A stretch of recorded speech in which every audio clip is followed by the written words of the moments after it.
ധർമ്മവുമായുള്ള പാരമ്പര്യവും ആത്മീയതയും തേടിയുള്ള ഋഷികേശത്തിന്റെ യാത്രയിൽ എല്ലാ പ്രിയ ഭക്തർക്കും സ്വാഗതം.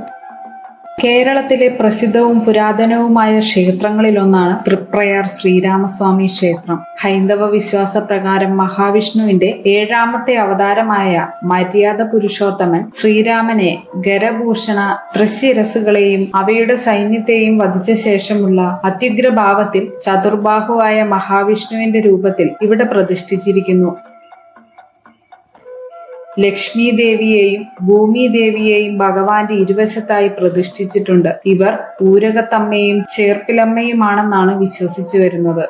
ക്ഷേത്രത്തിലെ ഏറ്റവും പ്രധാനപ്പെട്ട ആണ്ടുവിശേഷമാണ് വൃശ്ചിക മാസത്തിൽ കറുത്ത ഏകാദശി ദിവസം നടത്തിവരുന്ന തൃപ്രയാർ ഏകാദശി. സാധാരണയായി വൈഷ്ണവ ദേവാലയങ്ങളിൽ വെളുത്ത ഏകാദശിയാണ് വിശേഷമായി ആചരിച്ചു വരാറുള്ളത്.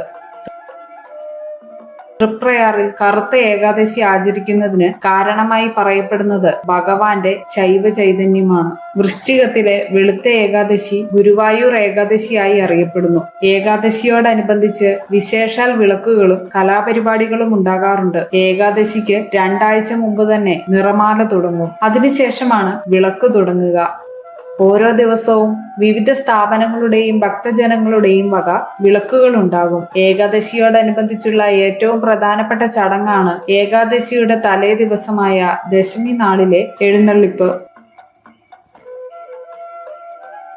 ക്ഷേത്രത്തിലെ ആദ്യ പ്രതിഷ്ഠയായ ശാസ്താവാണ് അന്നേ ദിവസം ശ്രീരാമന് പകരം എഴുന്നള്ളുന്നത്. ഇത് മറ്റൊരു ക്ഷേത്രത്തിലും പതിവില്ലാത്ത കാര്യമാണ്. 3 ആനകളോടുകൂടിയ ശാസ്താവിന്റെ എഴുന്നള്ളത്ത് ആദ്യ പ്രതിഷ്ഠ എന്ന നിലയിൽ കൊടുത്തുവരുന്ന ആദരവായി കണക്കാക്കപ്പെടുന്നു. പഞ്ചവാദ്യത്തോടു കൂടിയാണ് എഴുന്നള്ളിപ്പ്. എന്നാൽ എഴുന്നള്ളിപ്പ് ശാസ്താവാണെങ്കിലും വിളക്ക് തേവർക്കു തന്നെയാണ് നടത്തുന്നത്. ഏകാദശി നാളിൽ പുലർച്ചെയുള്ള നിയമവഴി അന്നേ ദിവസത്തെ പരിപാടിക്കുള്ള നാന്ദിയാകുന്നു. അന്നേ ദിവസത്തെ നിർമാല്യ ദർശനം ഏറ്റവും പുണ്യമായി കണക്കാക്കപ്പെടുന്നു. നിരവധി ഭക്തരാണ് ഈ ദിവസം ഭഗവത് ദർശനത്തിനായി തൃപ്രയാറിലെത്തുന്നത്. രാവിലെ 8 മണിക്ക് 20 ആനകളുടെ അകമ്പടിയോടെയുള്ള ശീവേലി എഴുന്നള്ളിപ്പുണ്ടാകും. വിശേഷ ദിവസങ്ങളിൽ മാത്രം പുറത്തെടുക്കുന്ന സ്വർണക്കോലത്തിലാണ് തേവരുടെ എഴുന്നള്ളത്ത്. പാഞ്ചാരി മേളത്തോടെയാണ് ശീവേലി നടത്തുന്നത്. ഉച്ചതിരിഞ്ഞ് കാഴ്ച ശീവേലി, രാത്രി വിളക്കെഴുന്നള്ളത്ത് എന്നിവയും വിശേഷമാണ്. ഗുരുവായൂരിലേതുപോലെ തൃപ്രയാറിലും ഏകാദശി നാളിൽ ഭക്തർക്ക് ഉച്ചയ്ക്ക് ഗോതമ്പ് കഞ്ഞിയും പയറും കൂട്ടിയുള്ള പ്രസാദ ഊട്ടുണ്ട്. എന്നാൽ ഭഗവാന് സാധാരണ പോലെയാണ്. ദ്വാദശി നാളിൽ പുലർച്ചെ 4 മണി വരെ വിളക്കുണ്ട്. അത് കഴിഞ്ഞ് ഭഗവാൻ ശ്രീലകത്തേക്ക് തിരിച്ചെഴുന്നള്ളുന്നു. ഗുരുവായൂരിലേതുപോലെ ഇവിടെയും ഏകാദശി ദിവസം രാത്രിയിൽ ദ്വാദശി പണം സമർപ്പണമുണ്ട്. ഗുരുവായൂർ മാതൃകയിൽ തന്നെയാണ് ഈ ചടങ്ങും. ശുഗപുരം, പെരുവനം, ഇരിഞ്ഞാലക്കുട ഗ്രാമത്തിലെ അഗ്നിഹോത്രികളായ നമ്പൂതിരിമാർക്കാണ് ഇത് സമർപ്പിക്കുന്നത്. ഭഗവത് പ്രതിനിധിയായി ആദ്യം ക്ഷേത്രം മേൽശാന്തി പണം കാഴ്ചവെക്കുന്നു. പിന്നീട് ഭക്തർ ഓരോരുത്തരായി പണം കാഴ്ചവെക്കുന്നു. രാവിലെ 9 മണി വരെ ചടങ്ങ് തുടരും. ഒടുവിൽ ഉച്ചയ്ക്കുള്ള ദ്വാദശി ഊട്ടോടെ ഏകാദശി മഹോത്സവം സമാപിക്കുന്നു. ഏകാദശിയോടനുബന്ധിച്ച് 2010 തുടങ്ങിയ നൃത്ത സംഗീതോത്സവം ചുരുങ്ങിയ കാലം കൊണ്ട് വൻ വിജയമായിട്ടുണ്ട്. 5 ദിവസം നീണ്ടു നിൽക്കുന്ന പരിപാടിയിൽ ആദ്യ ദിവസം നൃത്തോത്സവവും പിന്നീടുള്ള ദിവസങ്ങളിൽ സംഗീതോത്സവവുമാണ് നടത്തുന്നത്. നിരവധി കലാകാരന്മാർ ഇവിടെ വന്ന് കച്ചേരി അവതരിപ്പിക്കാറുണ്ട്. അവസാന ദിവസം നടത്തുന്ന പഞ്ചരത്ന കീർത്തനങ്ങളുടെ ആലാപനവും ഇവിടെ വിശേഷമാണ്.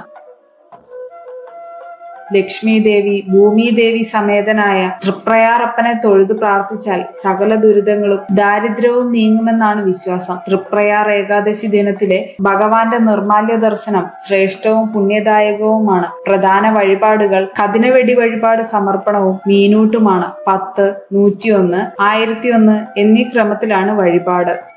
ഭക്തർ സമർപ്പിക്കുന്ന അന്നം സ്വീകരിക്കാൻ ഭഗവാൻ മത്സ്യരൂപം ധരിച്ചെത്തുന്നു എന്ന വിശ്വാസത്തിലാണ് മീനൂട്ട് നടത്തപ്പെടുന്നത്. ശ്വാസ സംബന്ധമായ അസുഖങ്ങൾ മാറുവാൻ മീനൂട്ട് വഴിപാട് ഉത്തമമാണത്രേ. ഭഗവാന് ആടിയ എണ്ണ വാതപിത്ത രോഗങ്ങൾക്ക് ഉത്തമ ഔഷധമായാണ് വിശ്വാസം. ശ്രീരാമനാമം ജപിക്കുന്നിടത്തെല്ലാം ഹനുമാൻ സ്വാമിയുടെ സ്വാമീപ്യം ഉണ്ടാകുമെന്നാണ് വിശ്വാസം. ക്ഷേത്രത്തിൽ ഹനുമാൻ സ്വാമിക്ക് പ്രത്യേകം പ്രതിഷ്ഠയില്ലെങ്കിലും ഹനുമത് പ്രീതിക്കും സർവാഭിഷ്ട സിദ്ധിക്കായും നിത്യേന സുന്ദരകാന്ഡ പാരായണവും അവൽ നിവേദ്യവും സമർപ്പിക്കാറുണ്ട്. തൃപ്രയാറപ്പന്റെ എല്ലാ അനുഗ്രഹങ്ങളും എല്ലാ ഭക്തർക്കും ഉണ്ടാകട്ടെ എന്ന് പ്രാർത്ഥിച്ചുകൊണ്ട് ഋഷികേശം അടുത്ത പുണ്യഭൂമി തേടി യാത്ര തുടരുകയാണ്.